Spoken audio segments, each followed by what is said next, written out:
Well, U.S. President Donald Trump has suggested that his supporters in Pennsylvania vote twice in November's election.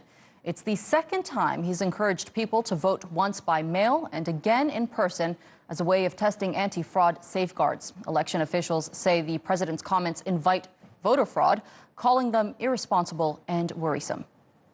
You get the unsolicited ballots, send it in, and then go make sure it counted.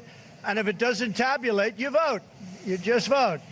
And then if they tabulate it very late, which they shouldn't be doing, they'll see you voted, and so it won't count. So send it in early and then go and vote. And if it's not tabulated, you vote, and the vote is going to count. Let's bring in Joseph Haynes Davis, who's a lawyer based in Orlando, Florida. Thank you so much for joining us on the program. Now, first off, I want to get your thoughts on Trump's remarks about having voters go to the polls and send mail-in votes for the upcoming election.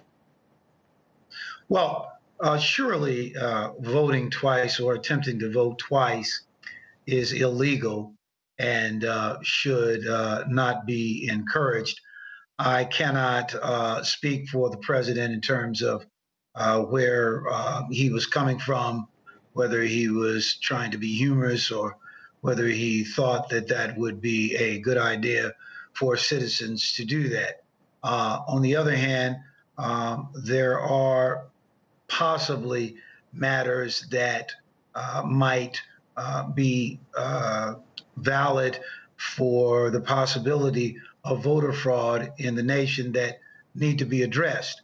I'm not so certain what he has spoken or what has been reported that he has spoken about is the right thing to erase those problems or correct those problems of voter fraud if they do exist. Well, this is the second time that he's mentioning this, and we know that he had a strong stance against mail-in votes, but do you think that will change and he'll support that way of voting? I'm not sure, and I'm not here to defend or anything like that, what the president has said. I think that with the mail-in option that citizens have, it's there, it's been there. Mail-in voting has been used for our military overseas for some time.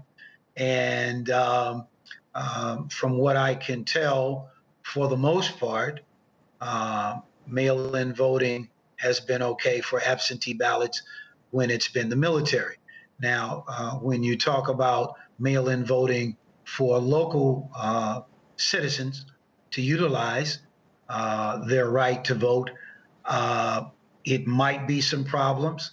We're not sure because we had instances where they would find ballots in 18-wheelers in South Florida here in my state. So there have been some problems, but the issue is how to correct the problems if they do exist, and voting twice may not be a good idea. All right, Joseph Haynes Davis, thank you so much for joining us here on TRT World and sharing that insight with us. Yes, ma'am. Thank you.